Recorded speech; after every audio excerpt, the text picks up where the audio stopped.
दो वीडियो के वायरल होने के बाद everyone asking about my hair secret tips. Let's start the video and don't forget to subscribe my channel for more. अस्सलाम वालेकुम everyone, चलें वीडियो को स्टार्ट करते हैं। अभी मैं आपको बालों के बारे में बताने जा रही हूँ। नंबर 1 टिप ये है कि आपको अपने बालों को रोज़ शैम्पू नहीं करना है। जितना ज़्यादा केमिकल आपके बालों को लगेगा उतने ज़्यादा जो है बाल आपके ख़राब होंगे और डैमेज होंगे। आपको अपने बालों की प्रॉस्पेरिटी को जानना है। प्रॉस्पेरिटी का मतलब ये है कि आपके बाल जो है किस कदर हैं, ऑयली हैं, ड्राई हैं। अगर मेरे बाल बहुत ज़्यादा ऑयली हैं तो मैं इसमें ज़्यादा ऑयलिंग नहीं कर सकती। 1 घंटे के लिए ऑयलिंग करती हूँ, उसके बाद ऑयल को रिमूव कर देती हूँ, वॉश कर लेती हूँ बालों को। थर्ड टिप बताने से पहले आप लोगों को ये ज़रूर बताऊंगी कि ये बाल जो भी हैं मेरे आज इतने लंबे, शाइनी और हेल्दी बाल, ये मेरी मेहनत की बदौलत बिल्कुल भी नहीं है। इसमें सारी जो मेहनत है वो मेरी अम्मी की है, क्योंकि अम्मी ने कभी मेरे बाल कटवाने का सोचा ही नहीं था।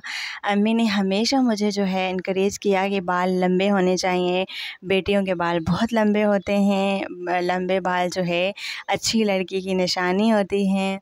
और ये सारी चीज़ें मैं बचपन से सुनती आई हूँ, तो मुझे बहुत खुशी होती है कि आज मेरे जो बाल हैं वो बहुत ज़्यादा लंबे हैं और मैं बालों की वजह से ही पहचानी जाती हूँ। ये सारी बातें मैं आप लोगों के साथ इसलिए शेयर कर रही हूँ कि that everyone is asking about.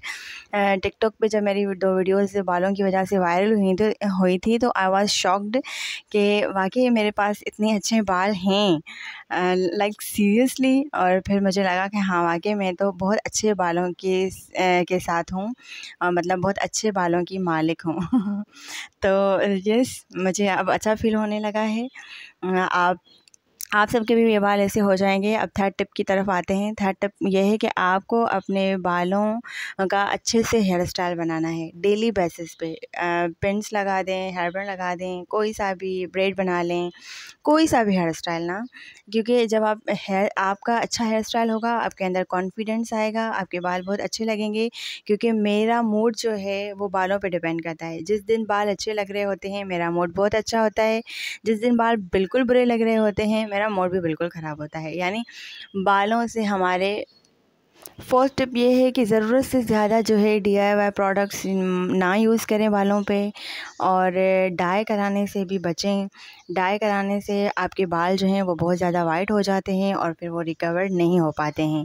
कुछ लोगों को इंटरनल मसला होता है जैसे फ्लू वगैरह, तो उनके बाद जल्दी एज से भी पहले जो है वाइट हो जाते हैं। और बट अगर आपके बाल वाइट नहीं हैं इस टाइम, नंबर 5 आप अवॉइड करें। ये जो हाथ में मेरे पास कॉम्ब है, इस तरह के आपने बहुत सारे मसाजर्स, कुछ पोर्टेबल मसाजर्स और कुछ जो है ऐसे ही प्लास्टिक के मसाजर्स वगैरह आपने देखे होंगे, जिससे वीडियोस में आपको नज़र आते होंगे। मैं यहाँ पे अटैच भी कर देती हूँ वो मसाजर्स। अच्छा, मैंने वो बाय नहीं किए क्योंकि मेरे थंबनेल को आपने देखा होगा जिसमें मैंने लिखा है नो DIY प्रोडक्ट, नो जो है परचेजिंग। यानी आपको कुछ परचेज़ नहीं करना है, आपको अपने कॉम से ही सारा काम लेना है। अब कैसे? आपको जो है ये कॉम लेनी है और इसके साथ ही आपको क्या करना है, बालों को मसाज करना है। देखिए, मसाजर ले लें, इससे अच्छा नहीं है कि हम कॉम से ही काम चला लें। सब चीज़ें परचेज़ करने के लिए नहीं होती। जो चीज़ वीडियो में देखी है और परचेज़ कर ली, that's not a fair thing. अच्छा, ये मेरे हाथ में ब्लूटूथ है, इससे मैं अपनी वीडियो को ऑन कर रही थी, ये मेरे हाथ में ही रह गया। ये हाथ में नहीं रखना था। अच्छा, अब देखें, ये आपने कॉम्ब ली और इस तरह से, जिस तरह मैं वीडियो में दिखा रही हूँ आपको क्या करना है, बिल्कुल बालों को खोल के इस तरह बालों को करना है। अब ये टिप सब मर्दों के लिए भी है, वो भी इस तरह कर सकते हैं। इस तरह से क्या होता है कि आपकी जो स्कल्प है वो उसकी ब्लड सर्कुलेशन होती है, यानी ब्लड सर्कुलेशन से वो जो बाल हैं वो उगना शुरू हो जाते हैं। तो इस तरह आप अपनी कॉम्ब से भी कर सकते हैं। ज़रूरत नहीं है कि आपने कोई मसाजर परचेज़ करना है या लेना है और फिर आप इंतज़ार करें कि जब आप लें तो उसके बाद आपने हेयर केयर स्टार्ट करनी है। तो इस तरह कोई सीन नहीं है, आप अभी भी ले सकते हैं। इसी कॉम्ब से जो है वो काम ले लें आप। आपको ये लाज़मी चीज़ें करनी हैं। बालों से रिलेटेड अगर आपको कोई DIY चाहिए, जैसे हेयर मास्क, सीरम्स वगैरह, तो आप मुझे कमेंट सेक्शन में लाज़मी बताइएगा और मेरी वीडियो को सपोर्ट कीजिएगा। और बताइएगा कि आज की वीडियो को कैसी लगी और इस तरह की वीडियोस मुझे और बनानी चाहिए और टिप्स रिलेटेड वीडियोस बनानी चाहिए या नहीं बनानी चाहिए, तो let me in the comment section. अल्लाह हाफ़िज़, दुआ में याद।